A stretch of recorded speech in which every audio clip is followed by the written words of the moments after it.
Woodworking for Mere Mortals is now coming to your device with 100% contact-free delivery. I experimented a little bit drawing out this curve, and at first it just looked like a butt, and I don't want that, so I kind of freehanded it, and I think this S curve will work out okay.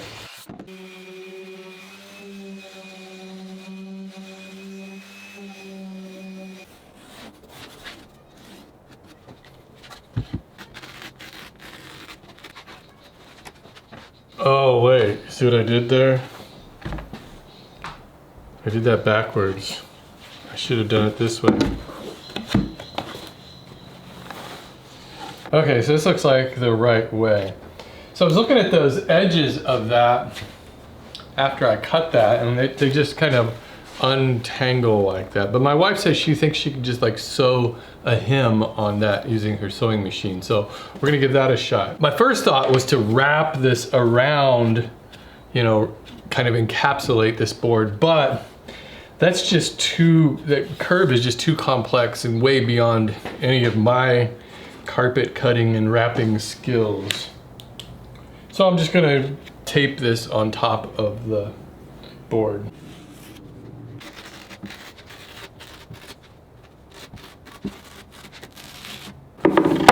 I got it right this time. Perfect.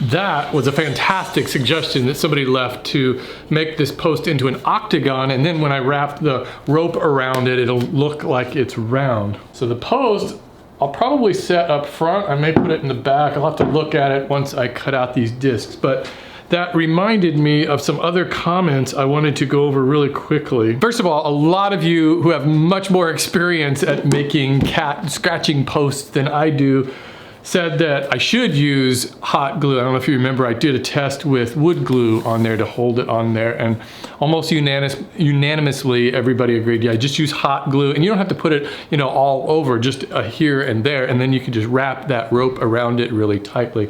Plus, if it ever starts to come off, it'll be easier to remove it and replace it. So that's what I'm gonna do. I'll have to find my hot glue gun. It's been ages since I've used it. Oh, and here's a suggestion I got from Ed Bachman about the Woodworking Summer Jam, and you remember I'm just kind of wondering how people are going to get me their photos, and I have an email address set up where I guess you could email them in, but he suggested just use Google Photos, and I assume everybody has a Google account, right? And if you have a Google account, you can just upload right to another Google Photos account, you know, assuming I'm sharing it, and then you'll be able to comment on them also, which is kind of cool. So I think I'll probably do that. I may have to do both in case somebody doesn't have a Google account. There may be some Apple people who don't have Google, I don't know. But I think that sounds like a great idea, because then you just have a place where we can upload it, and then I can just turn it off after 3 days, so we have just that 3-day period to accept photos. Oh, and here's an awkward one. Remember how I mentioned that channel Belts and Boxes, and they interviewed me, and I said, well, it's a couple. It's a really cute couple.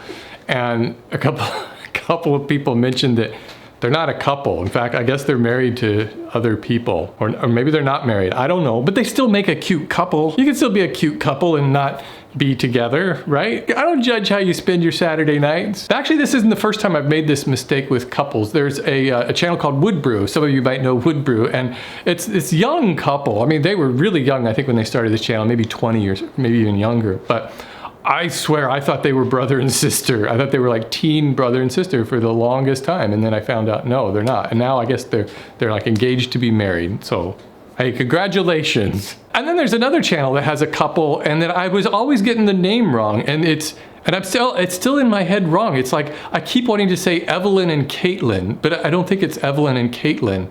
I think it's Caitlin and Evelyn, or Caitlin and Evan, or Kate and Evan, something like that. Evan and Caitlin. I forget who comes first. Probably the guy, but I don't know why. It's just a mental block I have, and those are all good channels too. So hey, so there's some Chan Recs for you. Chan Rec.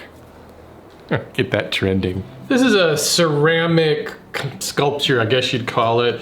This was my grandfather's, and I think my dad got it for him, and It's not worth anything, but it's really cool because this is a representation of the office that my grandfather used to work in back in the 1930s and 40s. It took a spill and this guy came off. This guy's head got broken off one time too, and that was repaired. And you know what? It looks like this has been repaired once before. Maybe I did that, I don't remember, but it looks like there was epoxy on there holding this together, but there's not much left of this. I'm gonna see, what I wanna do is just see if I can sort of piece it together and hold it together with some weld bond.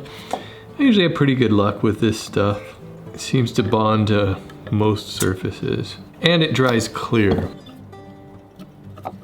Grandpa was a telegraph operator, and I guess he was like one of the fastest around. In fact, people had to tell him to slow down because he was talking too fast on the thing, and he used it this way. He had a side to side, you know, usually you see this but he had one, he called it a bug, and you would go side to side because you could do it faster because then you could get this action and then the backwards action at the same time. And I still have his bug, and if I can find that, I'll show it to you because he made a nice little wooden box for it and everything so that it's all in one unit. But he really liked this sculpture because he said it's exactly what his office looked like back in the 30s and 40s. He was considered, I guess you'd call it, an essential worker during the war. So when World War II started and he wanted to enlist, they wouldn't let him because they needed him to run the telegraph back at home. And part of his job was he would get telegrams from the military telling people about somebody in their family who was killed during the war, and it was his job to take that news to the family. I can't imagine what that would be like. He was a very empathetic man, and so I think he was perfect for that job.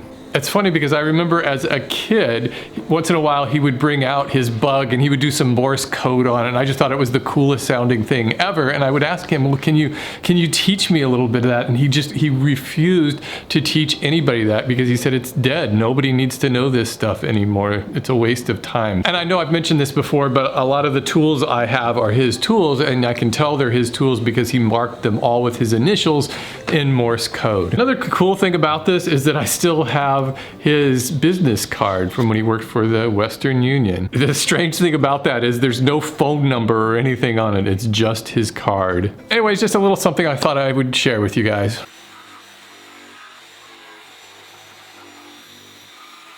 What I want to do with these discs is just kind of use them as a way to mount this post, so that way that I can attach them to both sides, and then I'll have something that I can screw into this piece. All of these pieces are essentially modular, so I'll be able to just install that shelf, install this one, and then I need to make that round kind of cage up on the top. That one's gonna pose its own problems because I also want to screw that into the top of the cabinet, which means it has to be an exact fit. So one of the things I'm thinking about doing is getting it as close as I can, and then if I need to, I could shim these up a little bit before I screw them down. And it shouldn't show because there's gonna be that rug on here, so it'll just be kind of pressing down on that. I don't know, I'm just trying to think through some of the pitfalls that I might have.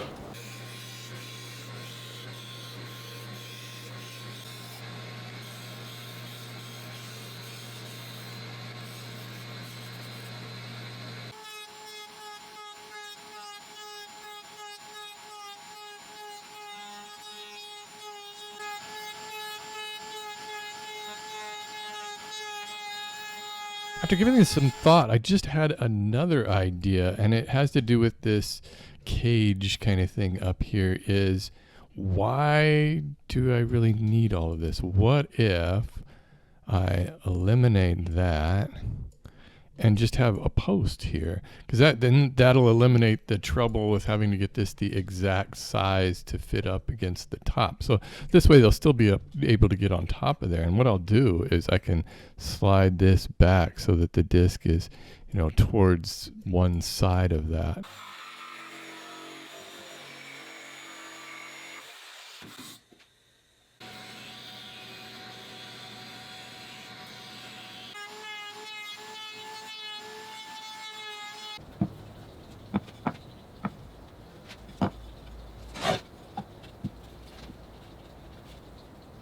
I don't think I need this disc at all, so I think I can just attach this right to here. But the other thing I did was I cut off two sides to have two square ends so that it could fit into the corner, because without that, it's just nowhere I could position this thing. Plus, with those cut off, I'll be able to put a cleat on the side of the cabinet just to give this a little extra support.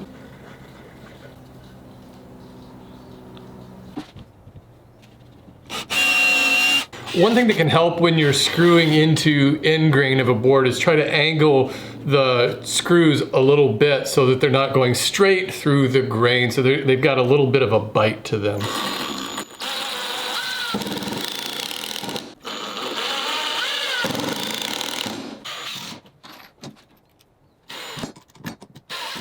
Here's how I think this is going to work. This shelf will sit up here someplace, and then this whole unit will fit into that corner like that. Then I can put a cleat under here to give it a little bit more support.